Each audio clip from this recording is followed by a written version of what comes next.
Assalamualaikum warahmatullahi wabarakatuh. Untuk kelas 11 TKRO, materi sekarang adalah materi sistem FI. Jadi pada pertemuan yang lalu kita sudah membahas komponen-komponen yang ada pada mesin. Sekarang karena di era baru, mau nggak mau kita harus wajib ya menguasai yang namanya teknologi. Oke, kita langsung aja materi sistem FI. Apa itu FI?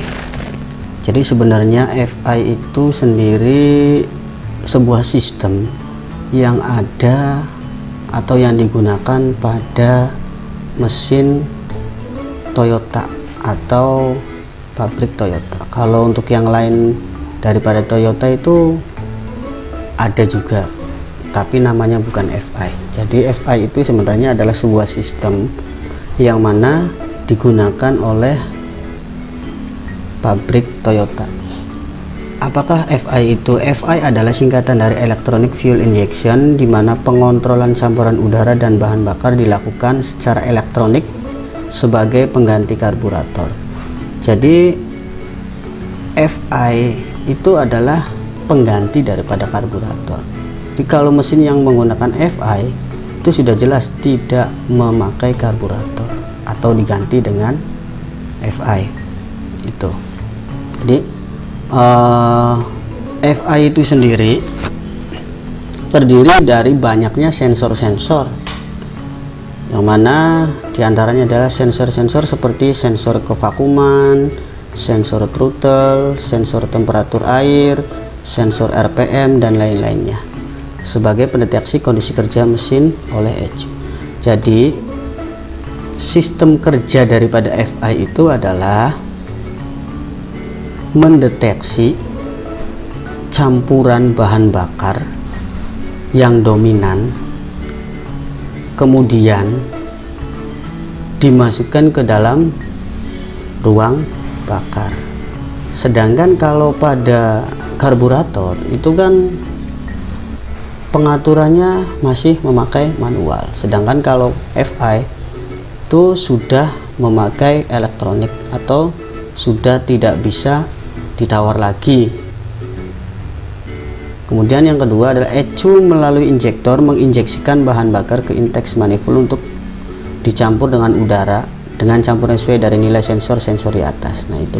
Jadi kalau pada karburator ya, udara dan bahan bakar masuk ke dalam karburator, kemudian dicampur di dalam karburator, setelah itu masuk ke ruang pembakaran sudah berbentuk kabut. Sedangkan pada sistem FI ya, masuk ke throttle body atau katakanlah sama juga dengan karburator bentuknya, itu hanya sekedar masuk udaranya saja. Nah sedangkan untuk bahan bakarnya pisah di ruang pembakaran. Bedanya itu, kalau karburator pencampurannya itu di karburator, kalau FI itu dipisah gitu ya. Kemudian macam-macam FI. FI sendiri itu ada dua tipe ya. Secara garis besar itu ada dua tipe. Tipe yang pertama adalah tipe D. FI tipe D. Nah, untuk tipe D ini pengukuran volume udara yang masuk ke ruang bakar menggunakan sensor vakum. Jadi kalau ada mesin yang mana terdapat sensor MAP atau manifold pressure sensor, berarti dia adalah FI tipe D. Jadi kalau pada tipe D itu mengukur volume udara yang masuk, berarti jumlah udara yang masuk ke throttle body ya, kemudian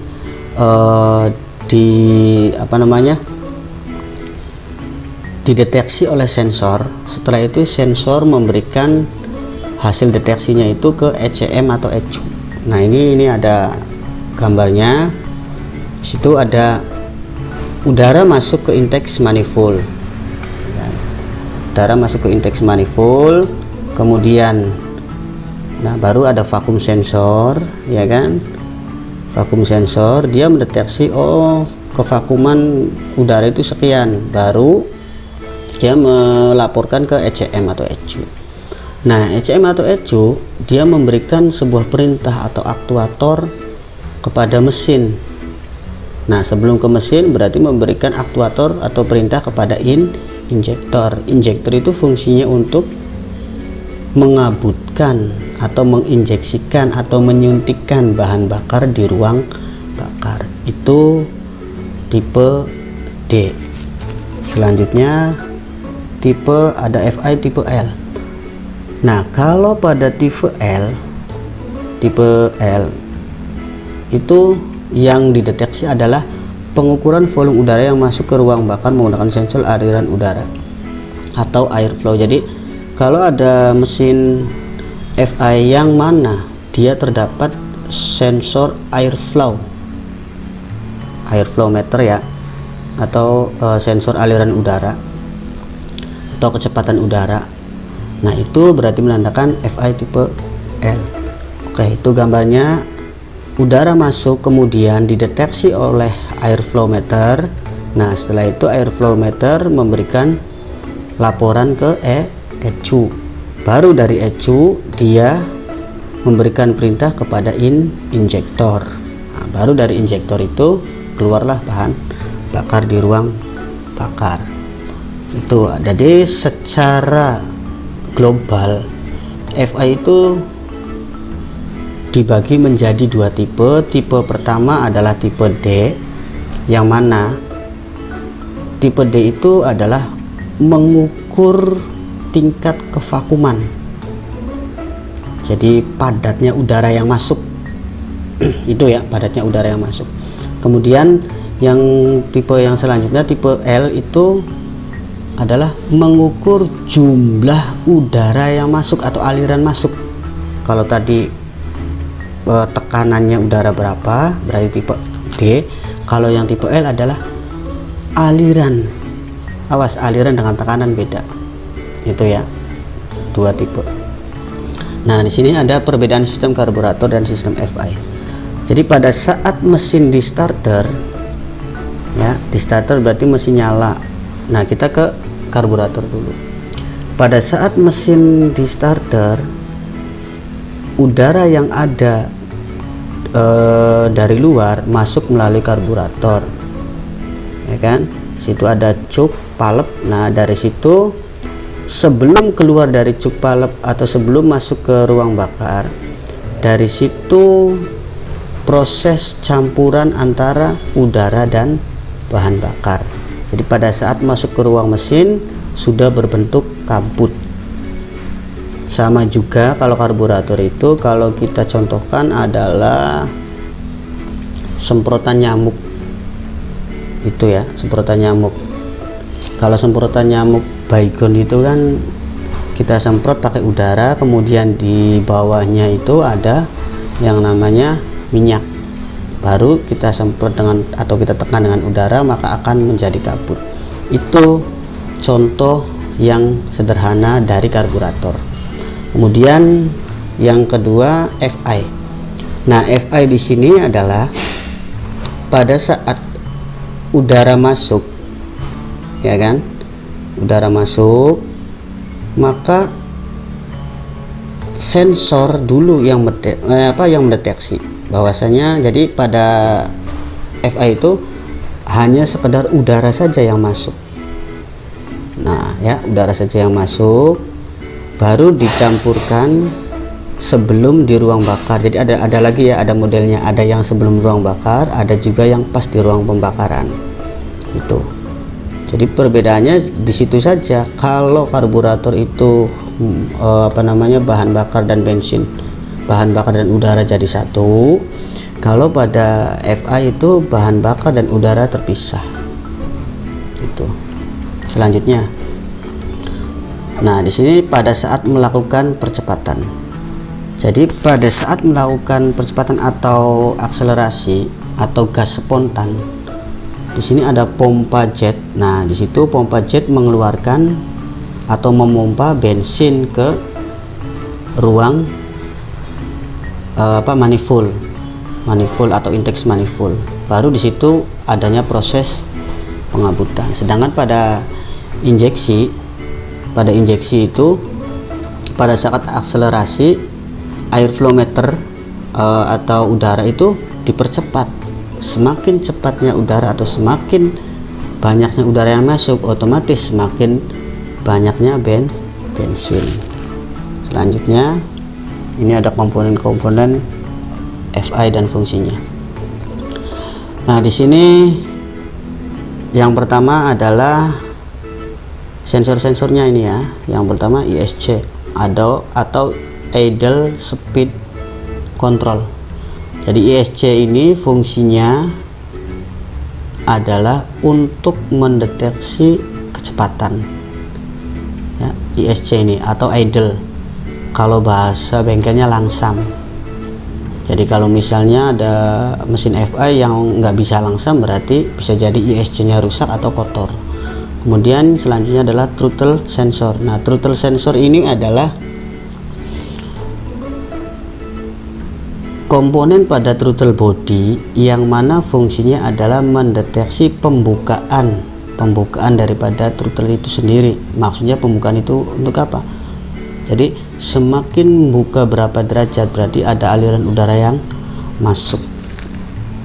Itu jadi throttle sensor itu mendeteksi pembukaan throttle body atau kawat gas itu ya. Jadi semakin kita ngegas berarti throttle sensornya semakin mendeteksi atau semakin besar sudutnya. Itu ya, untuk mendeteksi throttle sensor itu untuk mendeteksi throttle body. Kemudian injektor. Nah injektor sendiri itu fungsinya adalah untuk menginjeksikan atau menyemprotkan bahan bakar ke ruang pembakaran.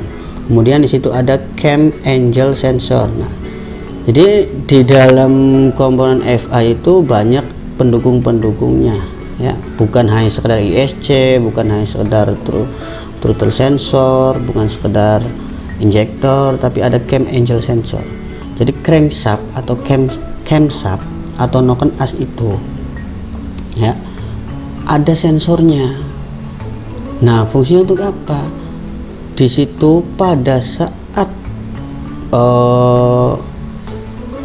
piston di titik akhir atau dikatakan sebelum TMA, maka di situ perlu adanya bahan bakar yang masuk ya, awas. Jadi fungsi dari camshaft sendiri adalah untuk membuka atau menutup pada katup atau klep. Jadi pada saat klep nutup baru injektor disemprotkan. Jadi kalau pada saat klep buka ya tidak. Kenapa? Kalau disemprotkan nanti bahan bakarnya akan keluar dari ruang bakar. Kemudian selanjutnya adalah crank angle sensor. Nah ini untuk mendeteksi crankshaft ini untuk mendeteksi pengapian. Jadi sistem pengapian pada kendaraan itu perintah atau inputnya itu dari crank angle sensor. Nah ini mendeteksi apa? Mendeteksi pada posisi piston. Kalau posisi piston di atas, nah baru dia memberikan perintah ke ECM atau memberikan laporan ke ECM bahwa ini di atas, berarti harus butuh bensin. Berarti kemudian ECU atau ECM itu memberikan perintah kepada injektor bahwasanya injektor harus menyemprotkan bahan bakar. Selanjutnya adalah knocking sensor. Nah knocking sensor sendiri itu fungsinya, knocking itu adalah bunyi ya. Jadi kalau misalnya di dalam mesin injeksi itu kalau ada bunyi yang katakanlah tidak umum, maka ini akan mendeteksi ada bunyi. Biasanya knocking itu akibat daripada kekurangan bensin. Jadi kalau ibaratnya kalau tubuh kita kurang makan itu kan lemes. Nah, baru knocking ini dia akan mengaktifkan. Nah, mengaktifkan memberikan laporan ke ECU bahwasanya ini mesin kurang bertenaga. Maka ECU memberikan perintah ke injektor untuk menambah bahan bakar. Itu fungsi dari knocking. Kemudian temperatur sensor. Nah, temperatur sensor sendiri itu untuk mengecek temperatur atau suhu daripada mesin itu sendiri. Selanjutnya adalah pressure sensor. Nah, di situ ada pressure sensor, berarti ini tipenya adalah tipe D untuk mendeteksi kevakuman daripada udara. Selanjutnya ada pompa bensin, kemudian di situ ada data link connector atau DLC ya. Itu DLC itu sama ECM sama. Kemudian ini ada ECU. Selanjutnya sensor. Nah, di sini satu pressure sensor atau kode diagnosis ini kalau misalnya kita pakai DLC ya, jadi nanti kalau kita mendeteksi FI atau sebuah mesin FI dengan menggunakan komputer, maka di sini ini ada kode diagnosisnya. Jadi kalau misalnya pressure sensor yang rusak, maka ini kodenya atau kedipannya 31 berarti ya. Itu fungsinya adalah mengukur jumlah udara yang masuk ke ruang bakar sebagai penentuan jumlah injeksi bahan bakar. Kemudian yang kedua dasar saat pengapian pada ESA atau Electronic Spark Plug Advancer. Selanjutnya water temperatur sensor atau WTS. Fungsinya menyensor temperatur kerja mesin dengan menyensor temperatur air pendingin. ECU akan membuat campuran lebih gemuk bila temperatur mesin masih dingin saat pemanasan. Bila terjadi overheat, ECU akan meneruskan injeksi hingga mesin mati. Jadi fungsi dari water temperatur sensor sendiri adalah untuk membuat campuran lebih gemuk bila temperatur mesin masih dingin. Maksudnya pada saat kondisi mesin dingin, mesin mati, kemudian start awal ya, itu water temperatur sensor ya memberikan perintah kepada ECU bahwasanya mesin ini sedang dingin, berarti harus bahan bakarnya ditambah. Itu fungsinya. Jadi pada saat mesin sudah panas, berarti bahan bakarnya berkurang. Selanjutnya throttle position sensor. Fungsinya menyensor pembukaan pedal gas untuk menentukan jumlah injeksi saat percepat. Nah, ini ya, throttle position sensor. Jadi pembukaannya berapa derajat. Ini fungsi dari throttle position sensor. Tempatnya itu di throttle body. Selanjutnya knock sensor. Nah, knock sensor ini fungsinya menyensor apabila terjadi ngelitik pada mesin, maka akan diatur oleh komputer. Nah, jadi pada saat ngelitik, berarti ngelitik itu kurang bensin, maka harus ditambah bensinnya gitu. Jadi banyak komponen yang memang berkaitan sekali. Jadi kalau salah satu komponen tidak bekerja, maka kerja daripada mesin itu kurang maksimal. Selanjutnya, nah, cara kerja ini pada saat knocking ya, terjadi knocking pada ruang pembakaran. Nah, setelah itu baru ignition timing mundur, berarti dikurangi pengapiannya, dijauhkan. Nah, setelah itu baru knocking hilang. Itu ya. Secara khusus knocking ini dia hubungannya langsung dengan timing pengapian. Timing pengapian untuk mobil yang konvensional itu kan antara 5 sampai 10 derajat. Nah, kalau pada konvensional itu kan udah segitu saja. Nah, kalau pada FI itu berubah-ubah ya, tergantung dari tadi knocking. Kalau knockingnya umum segini berarti ya segitu. Kalau misalnya knockingnya bertambah berarti dikurangi pengapiannya, bukan katakan bukan 7, bahkan bisa sampai 5, bahkan bisa sampai 3 gitu ya. Baru ignition damping atau maju. Nah ini terus kayak gitu terus ya, knocking itu tadi fungsi daripada sensor knocking. Selanjutnya ada sensor crank angle sensor atau cam angle sensor. Nah ini fungsinya mendeteksi putaran mesin dan mengidentifikasi silinder atau piston. Yang kedua menyensor sudut crankshaft atau poros engkol. Nah ini jadi crank angle sensor itu yang pertama fungsinya mendeteksi putaran mesin. Ini putaran mesin ini berapa derajat ya, kemudian mendeteksi bahwa piston adanya di atas apa di bawah.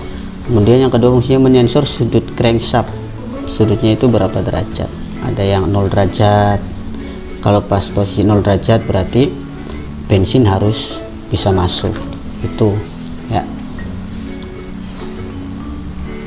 Nah kalau ini vehicle speed sensor, jadi ini adalah fungsinya adalah menyensor kecepatan kendaraan. Selanjutnya air fuel ratio sensor, fungsinya menyensor setelan campuran udara dan bahan bakar saat idle. Jadi pada saat idle atau katakan bahasa bengkelnya langsam ya, sensor ini yang bekerja bahwasanya campuran udara itu harus segini ya, ini sensor ini yang bekerja. Selanjutnya aktuator. Jadi di dalam sebuah sistem FI itu konstruksinya begini, ada input. Jadi input daripada FI itu dari sensor-sensor, kemudian input itu masuk ke ECU atau ECM. Baru ECM atau ECU itu dia menganalisa. Setelah menganalisa baru memberikan sebuah perintah. Nah, memberikan sebuah perintah itu dinamakan aktuator. Jadi aktuator itu adalah perintah, sebuah perintah dari ECU. Nah, perintah itu adanya perintah berarti harus ada inputnya dari mana? Berarti inputnya dari sensor. Kemudian aktuator atau perangkat yang dikontrol ECU. Yang pertama adalah injektor. Nah, fungsi injektor sendiri ini adalah menginjeksikan bahan bakar ke intake manifold sesuai dengan perhitungan ECU dari kondisi sensor-sensor. Nah, itu kan. Jadi, fungsi dari injektor sendiri adalah menginjeksikan atau menyuntikkan atau mengabutkan bahan bakar ke manifold. Nah, manifold itu bukan yang exhaust ya, tapi di intake-nya sesuai perhitungan ECU dari kondisi sensor-sensornya. Perhitungan ECU itu dari mana? Ya ini dari sensor-sensor itu sendiri. Sensor itu dia mendeteksi misalnya kevakuman sekian, kemudian sudut temperaturnya sekian, temperatur mesin itu, bahkan ya setelah itu ada masuk perintah ke ECU. Nah, ECU diolah data itu, kemudian dikeluarkan. Nah, bentuk keluarnya itu dia memberikan sebuah perintah ke injektor bahwasanya bensin harus sekian itu ya. Selanjutnya ESA atau Electronic Spark Advance.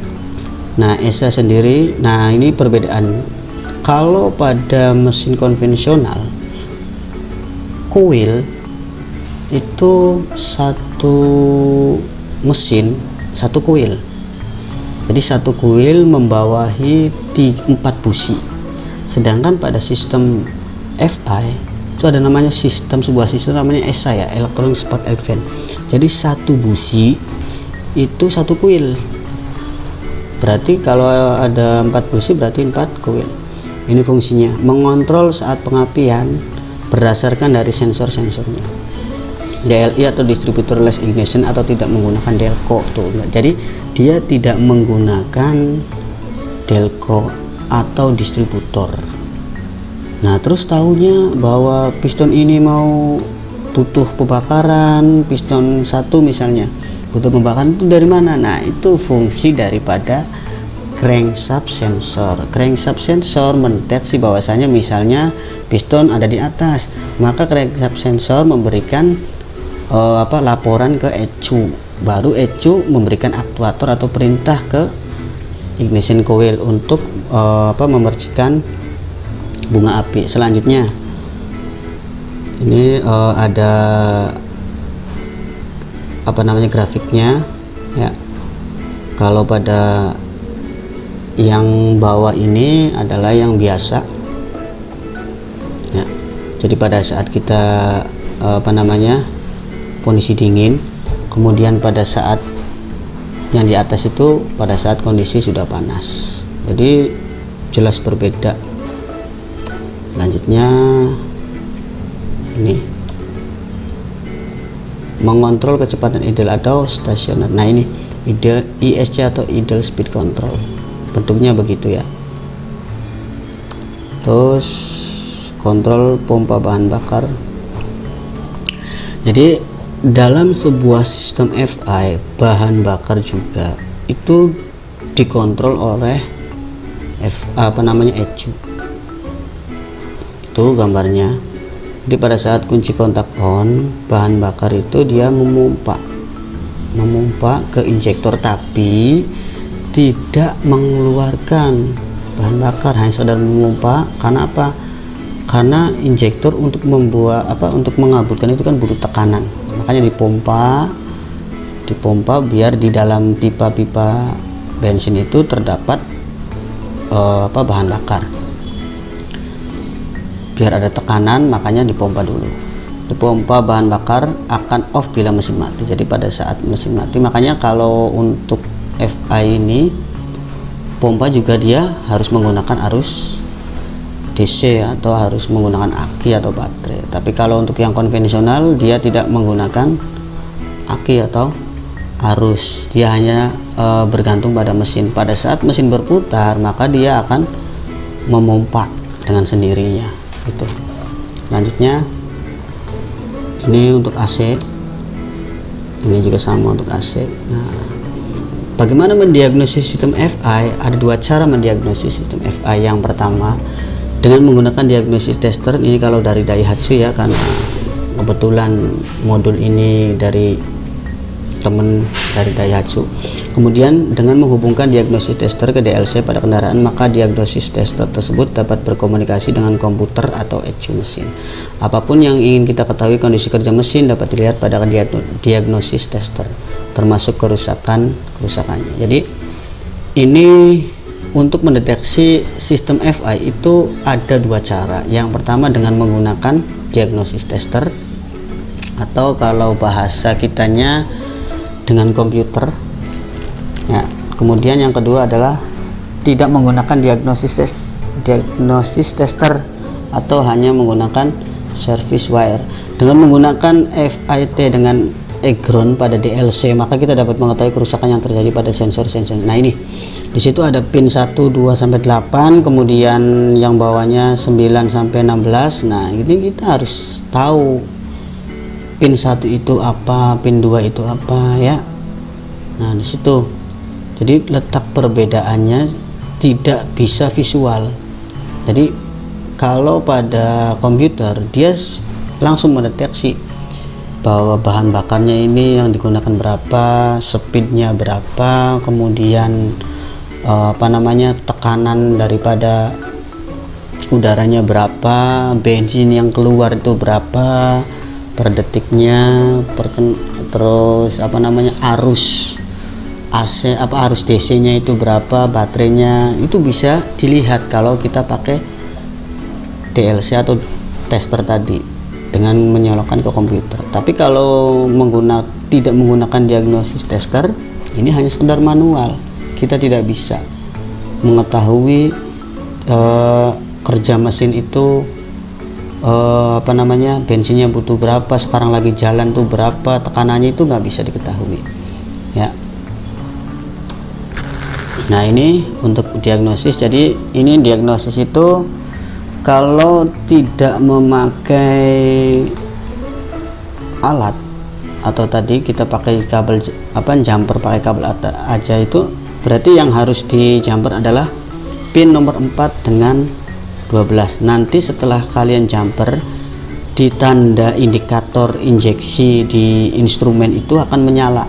Nah di situ menyala berapanya kita harus tahu kodenya dulu. Tadi ada kode 31, 3 berapa tuh. misalnya sensor ini kodenya 31. Nah itu di indikator injeksi itu dia akan menyala berkedip berapa tergantung daripada kerusakan dari sensor-sensor itu.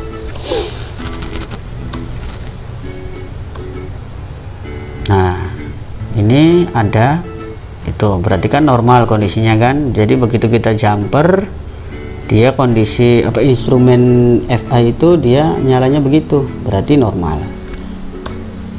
Nah kalau ada trouble tuh, jadi nyala berkedip, berhenti dulu berapa detik, nyala lagi. Nah itu, nah kita hitung berapa kedipan-kedipan itu. Nah kedipan-kedipan itu adalah kode sensor.